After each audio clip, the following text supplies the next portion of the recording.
Good morning students. आज हम 15D exercise का कुछ क्वेश्चंस देखने जा रहे हैं। ठीक है, कुछ ऐसे क्वेश्चंस हैं जिसमें प्रॉब्लम आ सकती है, उसको हम सॉल्व करने का प्रयास करते हैं। जिसमें हम सबसे पहले क्वेश्चन नंबर 17 लेते हैं। एक्सरसाइज 15D अगर आप लोग सॉल्व किए होंगे तो है मुमकिन है आप लोगों को भी प्रॉब्लम हुआ होगा। देखिए 15D में क्वेश्चन नंबर 17 क्या कहता है कि दो सरफेस एरिया का जो दो स्फीयर का जो सरफेस एरिया है उसकी रेशियो दिया हुआ है 1:4। तो आपको इसके वॉल्यूम का रेशियो निकालना है। बात समझ में आई? क्वेश्चन दो स्फीयर है जिसके सरफेस एरिया का रेशियो दिया है 1:4। तो देखो हम S1 और S2 मान लिए, दोनों का सरफेस एरिया है। एक का सरफेस एरिया S1, एक का सरफेस एरिया S2 मान लिए। दोनों का रेशियो मतलब क्या होता है? फ्रैक्शन। तो S1/S2, S1 का फॉर्मूला क्या आता है ना? तो सरफेस एरिया का फॉर्मूला क्या था? 4πr। तो हम 4πr1 का स्क्वायर है ना, जो सरफेस एरिया होता है स्फीयर का वह 4πr² होता है। तो हम इसको 4πr1 स्क्वायर और 4πr2 स्क्वायर मान लिए, है ना। पहला वाला है इसलिए हम r1 और दूसरा का r2 मान लिए। और यह बराबर किसके? 1/4 के। तो 4π से 4π कैंसिल कर दिए। अब देखो r1 का स्क्वायर बाय r2 का स्क्वायर इक्वल टू 1/4। जब हम दोनों का स्क्वायर करेंगे, दोनों तरफ स्क्वायर है तो दोनों को हम इधर ले जाते हैं, तो r1/r2 पूरे है ना रूट 1/4 हो जाएगा। तो r1 बाय r2 1/2, मतलब रेडियस का जो रेशियो है वह 1/2 आ गया। चलिए अब इसका वॉल्यूम क्या होता है? 4/3πr3। तो हमको वॉल्यूम का रेशियो निकालना है, दोनों स्फीयर के वॉल्यूम का रेशियो निकालना है। तो 4/3πr1 का क्यूब बाय 4/3πr2 का क्यूब। ठीक है, उसी तरह 4/3π से 4/3π कैंसिल हो जाएगा। r1 का क्यूब बाय r2 का क्यूब, हम दोनों टोटल का क्यूब कर सकते हैं। तो r1 बाय r2 का क्यूब कर दिए। अब देखो यहां से आपको रेशियो आया था r1 बाय r2, जो आया था वह 1/2 के बराबर आया था। तो इसी 1/2 को हम यहाँ पुट कर देंगे। तो r1 बाय r2 का हल क्यों है? तो r1 बाय r2 के जगह हम 1/2 रख दिए, तो 1/2 का हल क्यों हो गया? अब 1 का क्यूब करेंगे तो आएगा 1 और 2 का क्यूब करेंगे तो आएगा 8। That means 1/8। इसका मतलब 1:8 आ गया इसके वॉल्यूम का रेशियो, जो आपको क्वेश्चन में पूछ रहा था। यही था क्वेश्चन नंबर 17।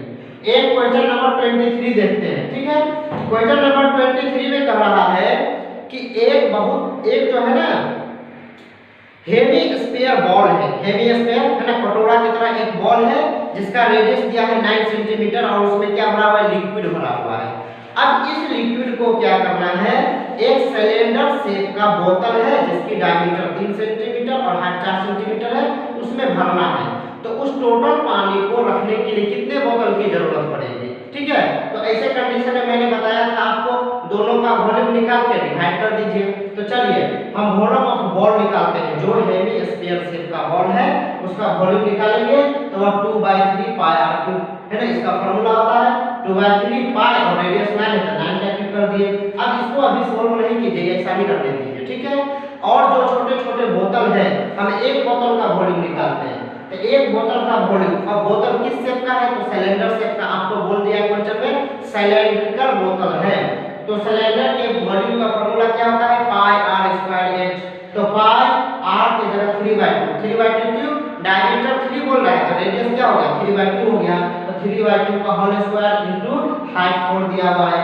अब नंबर ऑफ बोतल्स निकालना है। ठीक है, तो volume of hemisphere by volume of one बोतल। तो इसका वॉल्यूम क्या आता है? 2/3π 9 का क्यूब, 9 को 3 टाइम्स लिख दिए, डिवाइडेड पाई इनटू 3/2 का है ना, 3/2 का स्क्वायर, तो 3/2 को 2 टाइम लिख दिए इनटू 4। देखो ये 2 2 या 4 से 4 कैंसिल हो गया है ना, पाई से पाई कैंसिल हो गया, और ये 3 से हम 9 को कैंसिल कर दिए, 3 3 का 9 ये कैंसिल हो गया।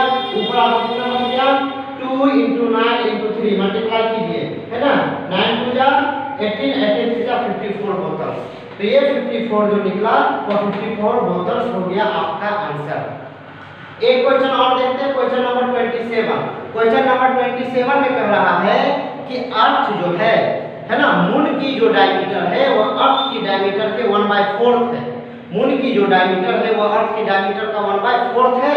तो उसके मून और जो है आपको क्वेश्चन पूछ रहा है, मून जो है और अर्थ उसके जो है कितना गुना हो जाएगा उसका वॉल्यूम। तो देखिए हम डायमीटर ऑफ अर्थ x मान लेते हैं, रेडियस x/2 हो जाएगा। अब डायमीटर ऑफ मून x/4 हो जाएगा। क्वेश्चन क्या कर रहा है कि मून का जो ये डायमीटर है वो अर्थ के 4 है ना 1/4 टाइम्स है, तो x/4 कर दिए। तो ये डायमीटर x/4 हो गया, तो रेडियस क्या हो जाएगा 1/2 नीचे भी कर देंगे तो x/8 हो जाएगा। चलिए अब हम वॉल्यूम अर्थ का वॉल्यूम निकाल लेते हैं। तो अर्थ कैसा है, स्फेरिकल है, तो इसका फार्मूला क्या आ जाएगा 4/3 पाई r क्यूब। तो 4/3 पाई r की जगह क्या लेंगे x/2 का होल क्यूब। इसको सॉल्व करेंगे तो पाई x³/6 आएगा। यह आपको अर्थ का वॉल्यूम हो गया। अब उसी तरह मून का वॉल्यूम निकालिए तो 4/3 पाई r क्यूब। 4/3 पाई और r रेडियस के जगह आप कितना लेंगे आप x/8, क्योंकि मून का जो रेडियस है वो x/8 यहाँ पे आया है। तो x/8 लीजिए, इसको सॉल्व करेंगे तो पाई x³ डिवाइडेड बाय 384।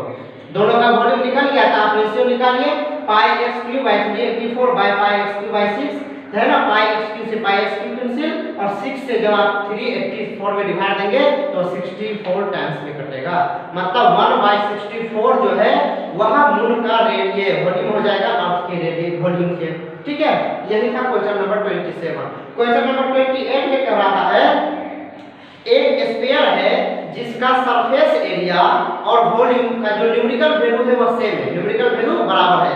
तो हम क्या आपको पता है वॉल्यूम का फॉर्मूला क्या होता है 2/3 पाई r क्यूब। हेमिस्फीयर की बात हो रही है, वॉल्यूम जो है 2/3 पाई r क्यूब और सरफेस एरिया क्या होता है टोटल सरफेस एरिया की बात हो रही है तो 3 पाई r स्क्वायर। अब यह दोनों बराबर है, दोनों क्या है इक्वल है, तो 2/3 pi r cube equal to 3 pi r square है ना। दोनों को बराबर कर दिए, पाई से पाई कैंसिल कर दिए और देखो ये r क्यूब है, इस r स्क्वायर को हम इधर ले आएंगे तो डिवाइड में हो जाएगा और 2/3 को इधर ले गए तो 3 ऊपर और 2 नीचे। तो अब देखो यहाँ r क्यूब और r स्क्वायर है, तो जब आप लोग पढ़े होंगे अलजेब्रा में कि जब बेस सेम है तो पावर क्या हो जाता है डिवाइड में अगर रहे और बेस सेम रहे तो पावर माइनस हो जाता है। तो 3 में से 2 करेंगे तो 1, तो r बराबर क्या हो जाएगा 3 3 जा 9/2। तो जब रेडियस 9/2 हो गया तो डायमीटर क्या हो जाएगा है ना 2 × 9/2। तो 2 से 2 कैंसिल, डायमीटर क्या आता है 2 गुना हो जाता है, 2 से मल्टीप्लाई कर देंगे 2 × 2 9 यूनिट। यह 9 यूनिट आपका डायमीटर निकल गया जो क्वेश्चन बोल रहा था। आप लोगों को हम पहले से ही बता रहे हैं ये जो एक्सरसाइज है सरफेस एरिया एंड वॉल्यूम यह बहुत ही महत्वपूर्ण बहुत ही इंपॉर्टेंट एक्सरसाइज है आपको क्लास 10 के लिए। आप यहाँ अलग अलग सारे एक्सरसाइज पढ़ रहे हैं 15A B C D पर है ना, लेकिन इन सारे चीज को आप वहाँ क्लास 10 में एक ही एक्सरसाइज में पढ़ेंगे। आप जितना ट्यूब क्यूबाइड है ना आपको स्फीयर सिलेंडर कोन हेमिस्फीयर सारे चीज आपको एक ही एक्सरसाइज में मिलके है ना रहेगा। इसीलिए आप लोग इसको अच्छी तरह अगर मजबूत कर लेंगे आपको इस सारे टॉपिक पे कमांड रहेगा, तब ना आप वहाँ क्वेश्चन से आसानी से आप क्वेश्चन कर सकते हैं। 10 मार्क्स का यह आपके बोर्ड में पूछेगा, 10th की बोर्ड की बात कर रहा हूँ। इसीलिए अभी MCQ जो स्टार्ट हो रहा है इसमें 75 क्वेश्चन है। मैं ज्यादा नहीं एक दिन में आपको मात्र 15 क्वेश्चन देता हूँ। 15 क्वेश्चन एक दिन में सोल्व करना बहुत बड़ी बात नहीं है। तो आप लोग क्या कीजिए है ना ईमानदारी के साथ काहलीपन छोड़कर सुस्ती छोड़कर और एक दिन में कम से कम 15 क्वेश्चन कीजिए। आप लोग कोई क्वेश्चन नहीं पूछते हैं, कोई जो है सब प्रॉब्लम होता है तो क्वेश्चन भी नहीं पूछता है, बता भी नहीं क्वेश्चन करते भी है कि नहीं करते हैं। हमें बहुत अफसोस होती है इस बात की। और आप लोग जब क्वेश्चन नहीं पूछ पाते हैं तो हम असमंजस में रहते हैं कि क्वेश्चन हो रहा है कि नहीं हो रहा है। इसीलिए ईमानदारी पूर्वक काम कीजिए। Okay, thank you very much, good bye.